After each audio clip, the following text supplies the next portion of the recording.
Señor presidente, señoras y señores de la Corte, acaban de escuchar, por conducto de las explicaciones del profesor Fortó, lo que era la demanda de Bolivia tal como se les ha presentado. Este primer punto era necesario, puesto que Chile ha deformado el objeto del presente diferendo con el fin de construir de forma artificial una objeción preliminar. El Estado Plurinacional de Bolivia, que me honro de representar ante ustedes en esta ocasión, les invita simplemente a volver al diferendo auténtico. Se corresponde a los compromisos de un Estado respecto de otro. Sea como fuere, Chile intenta llevarnos a un malentendido sobre los compromisos que serían el objeto de la cuestión. Estos resultados del Tratado de 1904 son reconocidos por los estados, ambos estados, y no están en juego aquí. Por otra parte, Chile procura ocultar otros compromisos que suscribió en múltiples ocasiones bajo la forma de promesas unilaterales o de intercambios de cartas. Son la fuente de su obligación de negociar de buena fe un acceso soberano al mar en beneficio de Bolivia. Ahí estriba la cuestión del derecho internacional en relación con la cual el Pacto de Bogotá les da a ustedes competencia. Se trata de conservar la integridad de la norma Pacta Sunt Servanda, como su jurisdicción siempre ha recalcado, en particular por su decisión en 1977 en el asunto entre Hungría y Eslovaquia. Estos compromisos de Chile son resultado de hechos perfectamente establecidos. También se confirma que Chile ha dado un giro al asunto, pretendiendo en el último periodo que todo estaba resuelto entre Chile y Bolivia desde el Tratado de 1904. Este cambio de posición hace a ese Estado responsable del quebrantamiento de una obligación internacional contraída anteriormente.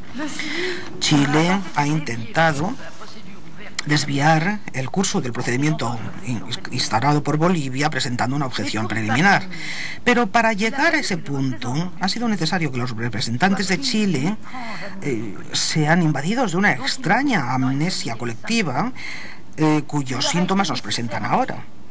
Efectivamente, les ha sido necesario volver a escribir su propio pasado, escamoteando múltiples declaraciones o actos unilaterales o bilaterales desplegados a lo largo de varios decenios por las sucesivas autoridades de su país. Al amparo de estos olvidos masivos, Chile fundamenta su objeción en dos puntos igualmente inexactos. El primero consiste en decir que desde 1904 ya no hay cuestión pendiente entre los dos estados respecto al acceso soberano de Bolivia al mar. Esta afirmación se halla en el párrafo 3.21 de la objeción preliminar de Chile.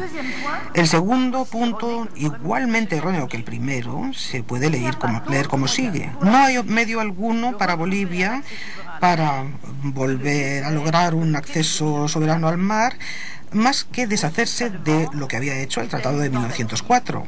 Por tanto, su solicitud es una tentativa de revisión del tratado, despreciando el respeto de la palabra dada. Este argumento se halla en el párrafo 2.1 de la objeción preliminar chilena, y es el argumento que permite a Chile pretender que en este asunto, que pone en juego un tratado anterior al Pacto de Bogotá, según Chile, el artículo 6 del dicho pacto sería un obstáculo para la competencia de ustedes.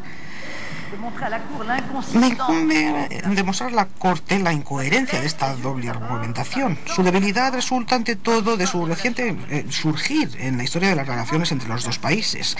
A lo largo de más de un siglo, los distintos representantes del Estado chileno han prometido entrar en negociaciones para que cese la mediterraneidad de Bolivia, y ello sin afectar el Tratado de 1904. La inversión, la vuelta del discurso de Chile solamente se empezó a desarrollar en el momento en que ese Estado comprendió que Bolivia deseaba dar una nueva dinámica a unas negociaciones centenarias que ya se habían llevado a cabo. Ante la imposibilidad de lograrlo, Bolivia anunció claramente su intención de servirse de las vías de derecho que se le ofrecían. En este contexto, que contrastaba con la paciencia indefinida de Bolivia, hasta el momento, los chilenos, a partir de 2011, endurecieron muy claramente su actitud. Señor presidente, señoras y señores jueces, Aunque hoy esté donde ustedes en nombre de Bolivia, es la palabra de Chile, tal como ha podido resonar a lo largo de decenios, la que voy a citar abundantemente al mismo tiempo que aparecerán las citas en la pantalla. Esto es necesario debido a que Chile se contentó de algunas líneas, los párrafos 4.9, 4.10 y 4.11, que tratan del fundamento del tema en sus escritos y de unos minutos en sus alegatos. Este Estado intenta hacer de esta manera pasar por insignificante la larga serie de sus tomas de posición anteriores. Una vez corregido esto, la Corte comprenderá cómo Chile, para oponerse a su competencia, debe pasar por una negación de sus propias afirmaciones. Como van ustedes a ver, efectivamente hay una cuestión pendiente entre ambos estados, y Chile mismo dejó fuera de estas actuaciones el Tratado de 1904, puesto que Chile fue quien planteó el principio, según el cual la solución a la mediterraneidad de Bolivia no debería poner en causa las disposiciones de ese tratado. Pues bien, con el restablecimiento de la verdad, desaparecerán los argumentos que pretenden apoyar la aplicación del artículo 6 del Pacto de Bogotá, lo que tendría el efecto de dejar de lado la jurisdicción de ustedes. El Pacto de Bogotá data del 30 de abril de 1948. Para que la Corte pueda ejercer la competencia que este texto le concede, se ha de presentarle una cuestión que en esa fecha no estaría ni resuelta por un arreglo entre las partes ni regida por un tratado en vigor en 1948. La necesidad de normalizar el acceso de Bolivia al Pacífico fue reconocido por Chile desde el momento mismo de la conquista del litoral boliviano en 1879 y ha sido un hecho recurrente en las relaciones entre ambos estados antes y después del Tratado de 1904. Esta presencia constante demuestra que en la fecha de entrada en vigor del Pacto de Bogotá el asunto no se había resuelto. Por lo que respecta a las etapas de negociaciones que se llevaron a cabo después de la entrada en vigor del pacto, se comprende por qué Chile intenta retirarlas de la demostración. No serían una prueba confirmativa que en la fecha en esa fecha la cuestión no estaba resuelta. Los esfuerzos de Chile ponen de manifiesto también la cerrazón en la que se encuentra ese Estado debido a que los argumentos en los que se basa su objeción preliminar se contradicen insistentemente por sus propios comportamientos a lo largo de una larga historia. Examinemos el asunto a grandes rasgos. Sabemos que el ataque militar chileno contra el puerto entonces boliviano de Antofagasta tuvo lugar el 14 de febrero de 1879. Desde entonces las intenciones chilenas son muy claras: hacerse definitivamente de un litoral reputado por sus riquezas minerales y de distintos metales. Pero, y así van las relaciones entre los hombres, al igual que van entre los pueblos. Chile, al proceder a esta conquista, tenía conciencia de que existía allí una injusticia que no podría dejar en esas circunstancias. Domingo Santa María, primero como ministro de Relaciones Exteriores de Chile en noviembre de 1879, decía: no olvidemos por un momento que no podemos asfixiar a Bolivia. Debemos ofrecerle en algún lugar un puerto que le pertenezca. Al convertirse en presidente de Chile, 4 años más tarde reiteró: Bolivia no puede permanecer como está. Ningún pueblo puede vivir y desarrollarse en estas condiciones. Tenemos la obligación de ofrecerle su propio acceso al Pacífico. Se utiliza el concepto del deber. Domingo Santa María plantea entonces, dirigiéndose a sus interlocutores chilenos, la base de una obligación que incumbe al país que dirige. Esta obligación, entonces reconocida como tal, hasta el día de hoy no ha sido respetada. Sin embargo, desde esa época, el Estado chileno va a concebir la situación que le permitirá conciliar su deseo de posesión del litoral boliviano, que está muy decidido a conservar debido a su poderoso interés económico, y el sentimiento de que no puede dejar a Bolivia en la situación de mediterraneidad así creada.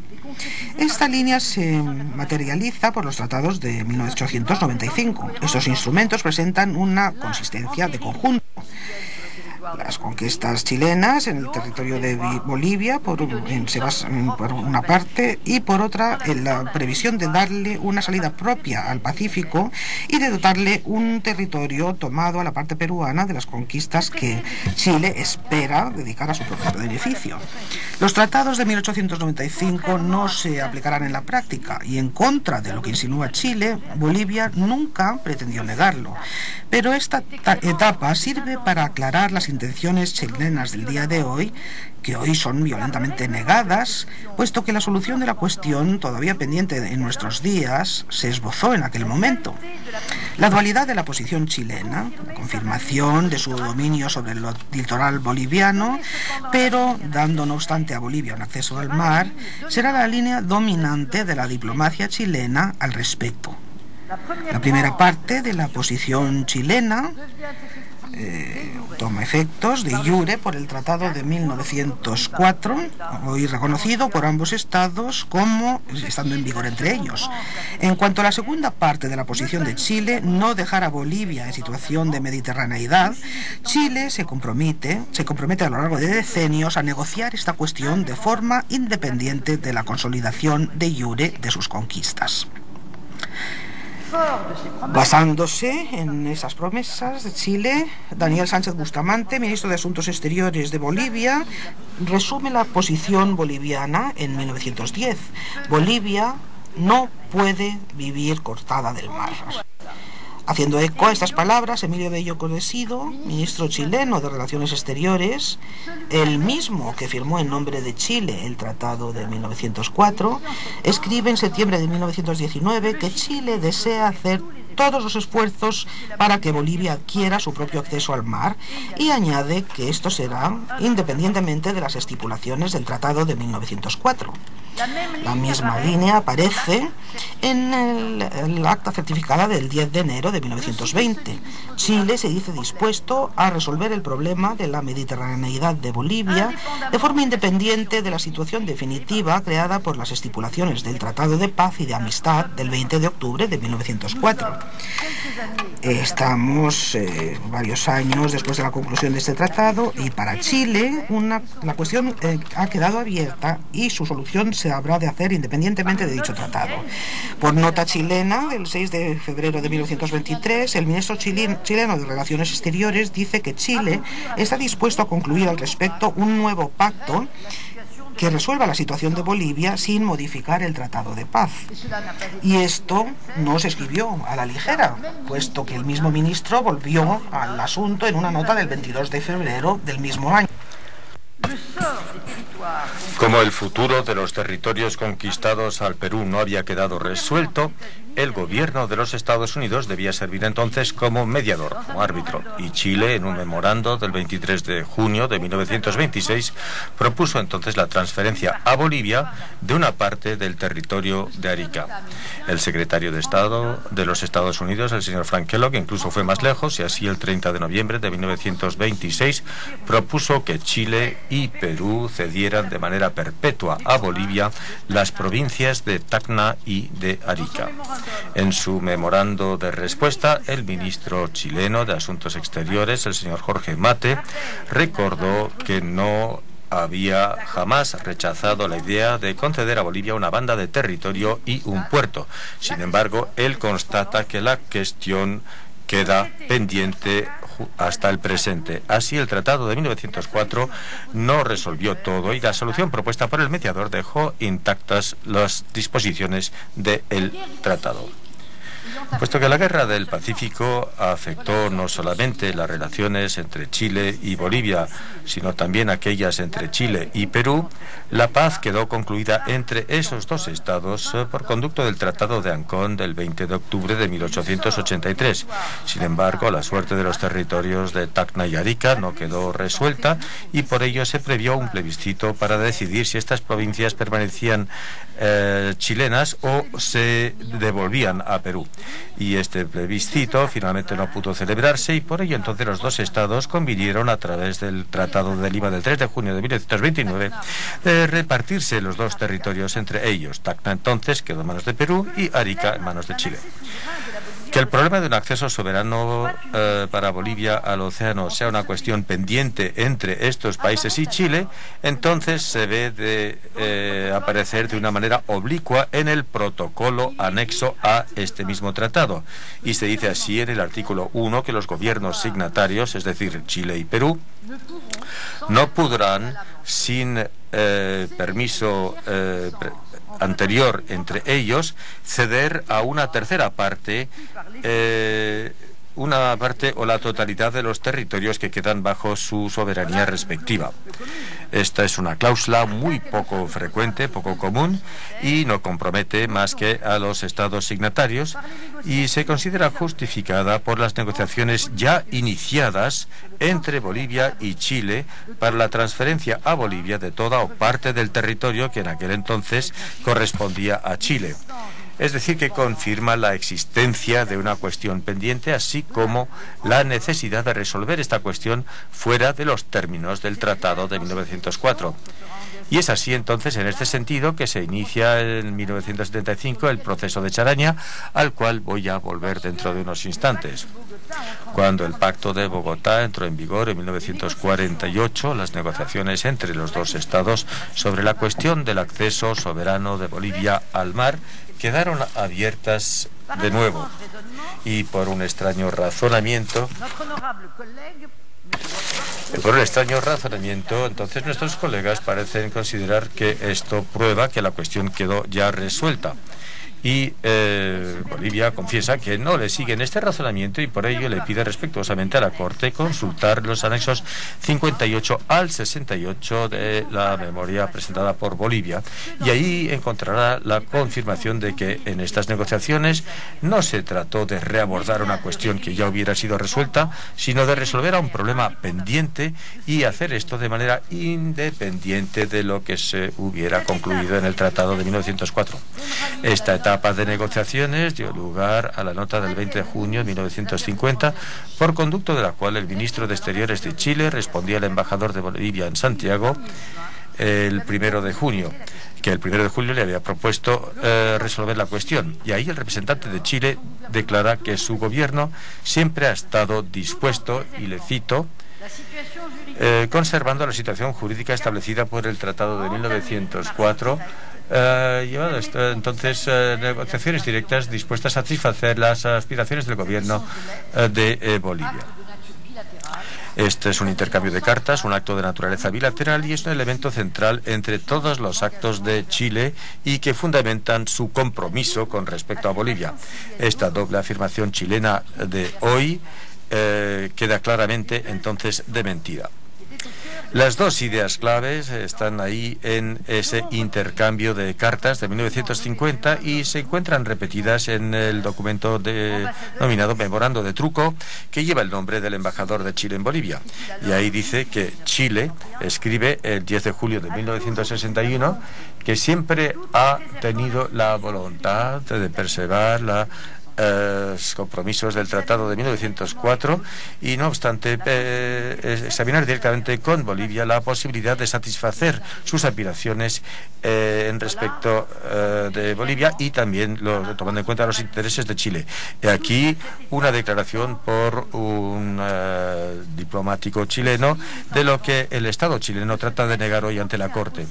Y Chile también destaca que este texto contiene su propio rechazo de todo recurso a los organismos que no tuvieran competencia en la materia, y sin embargo veremos aquí si la Corte se considera como organismo competente para zanjar el diferendo que se le presenta.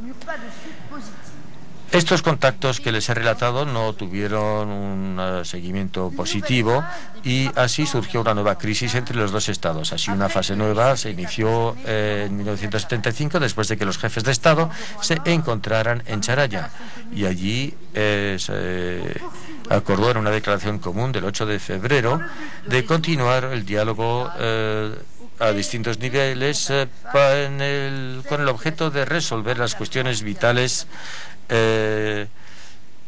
como por ejemplo la situación de mediterraneidad que afecta a Bolivia. Les ruego examinen ustedes los términos empleados en esta declaración. Ahí los jefes de Estado utilizan la palabra resolver, y lo que hay por resolver es claramente una cuestión que aún no ha encontrado solución. Y ahí los dos países reconocen que tienen que encararse con algo. Y eso es porque algo no ha sido resuelto. Y ahí la declaración cita como ejemplo de esta cuestión vital la situación de mediterraneidad de Bolivia. El presidente chileno ahí no declara que no quede nada por resolver y que todo quedó resuelto en 1904. Y Chile quizás entonces puede explicarnos este silencio, esta omisión, puede explicarnos quizás por qué entonces en una nota del 19 de diciembre de ese mismo año el ministro chileno dice que cuando se produzca un acuerdo final, este será la prueba solemne de que la cesión territorial que permita el acceso soberano al mar representará la solución definitiva a la situación de mediterraneidad de Bolivia. Si no hubiera nada que discutir desde hace 70 años, ¿por qué entonces decir que hay que atribuir un litoral marítimo a Bolivia y ello sin prejuicio de las disposiciones del Tratado de 1904? Ahí tiene usted, señor presidente, y señoras y señores jueces, la prueba de que la cuestión del acceso soberano de Bolivia al mar no quedó solventada cuando intervino el Pacto de Bogotá y tampoco quedó resuelta 30 años después. La necesidad de consultar a Perú y la contrapropuesta realizada por Perú mismo tuvieron por consecuencia el estancamiento de la negociación. No obstante, los ministros de Exteriores de Chile y de Bolivia produjeron el 10 de junio de 1977 una declaración común afirmando que profundizarían el diálogo para permitir un acceso soberano de Bolivia al Océano Pacífico. Y por fin, tras el fracaso de este episodio, cuando los presidentes de los dos países abrieron lo que luego se llamó la Agenda de 13 puntos, fue reconocido que las cuestiones solventadas por el Tratado de 1904 eran distintas a las cuestiones que caían bajo la expresión de problema marítimo de Bolivia. ¿Cómo explicar entonces que Chile haya aceptado, casi medio siglo después de que el tratado entrara en vigor, de ir tan lejos en la voluntad de comprometerse en negociaciones para resolver una cuestión que se definía como pendiente y que hoy se mantiene como no pendiente, puesto que resulta desde 1904? Se trató en 1950 y en 1975 de meras gesticulaciones insinceras. ¿Estamos aquí ante un desacato caracterizado del principio de buena fe en las relaciones entre Estados? Esta cuestión quedará debatida en el momento oportuno ante su jurisdicción y en esa fase, en la fase actual, mejor dicho, la de las excepciones preliminares, basta con tomar nota de esta toma de posición por parte de Chile. Y esta constatación ya la realizaron ustedes en la oportunidad reciente cuando trataron de la delimitación marítima entre Chile y Perú. Allí Chile, en sus escritos, se refirió de manera explícita a las negociaciones en las cuales, durante distintas épocas, había reconocido la necesidad de cederle a Bolivia un corredor de acceso al mar. Y eso justifica que en su decisión del 27 de enero de 2014, ustedes, la Corte, declararan lo siguiente, y es que en 1975-76 Chile inició negociaciones con Bolivia sobre un proyecto de intercambio de territorios destinado a asegurarle a Bolivia un acceso al mar y un espacio marítimo adyacente. Así que ustedes mismos, miembros de la Corte, tomaron nota de que la cuestión del acceso soberano de Bolivia al mar permanecía una cuestión abierta entre Bolivia y Chile. Muy claramente se trataba ahí de otro asunto. No obstante, la coherencia que siempre busca la Corte consiste en ceñirse a lo que ha declarado cuando no hay elementos nuevos que justifiquen un cambio de posición. Y así, por ejemplo, en el asunto de las plataformas petroleras, la Corte recordó que en el año 80 había decidido que el Tratado de 1955 era de aplicación y añadió que en ninguna circunstancia ha sido presentada al conocimiento de la Corte que pueda llevarle hoy a apartarse de este punto de vista. Así que estarán de acuerdo aquí que no hay circunstancias nuevas que hayan intervenido desde su última decisión del 27 de enero del 2014.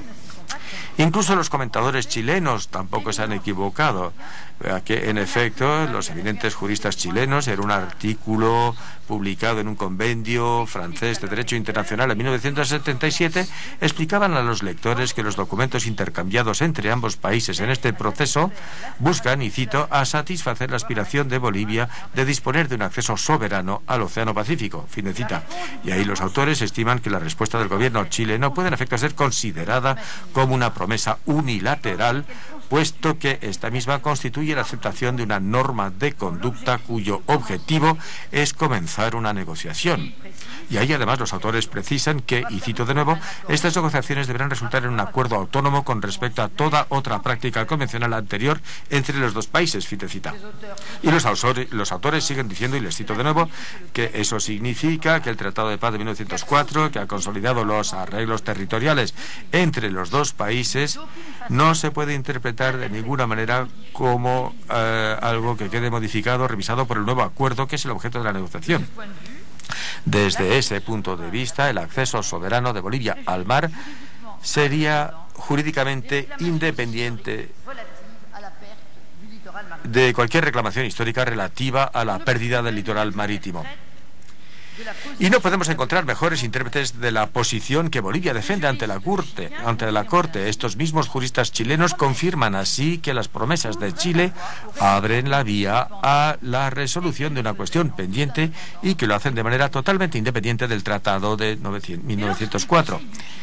Y así, cuando los abogados de Chile declaran nada más que este lunes pasado ante ustedes que Bolivia trata de hacer desaparecer por encanto el Tratado de 1904, el texto que les acabo de citar les representa a ustedes una prueba magistral del hecho de que la iniciativa de esta aparición quizás corresponde entonces nada más que a Chile mismo. Por último, quiero destacar ante la Corte la manera en que Chile ha reconocido el carácter de cuestión pendiente ante la Asamblea General de la Organización de los Estados Americanos. Fue así que Chile votó a favor de la resolución de la Asamblea General de la OEA en fecha del 18 de noviembre de 1983.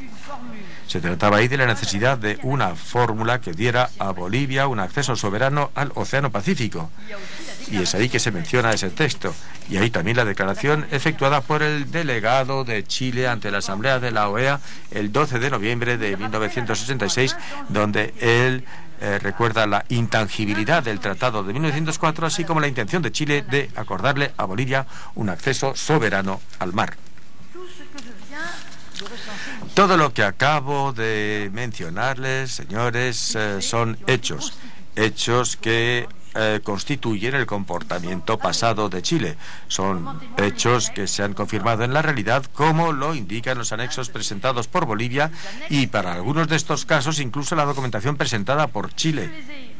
Si he mencionado yo en tanto detalle estos hechos es debido a las consecuencias que estos tienen sobre la decisión que la Corte deberá tomar sobre su propia competencia en la materia, puesto que se trata aquí de hechos jurídicos y por ello son susceptibles de producir efectos de derecho.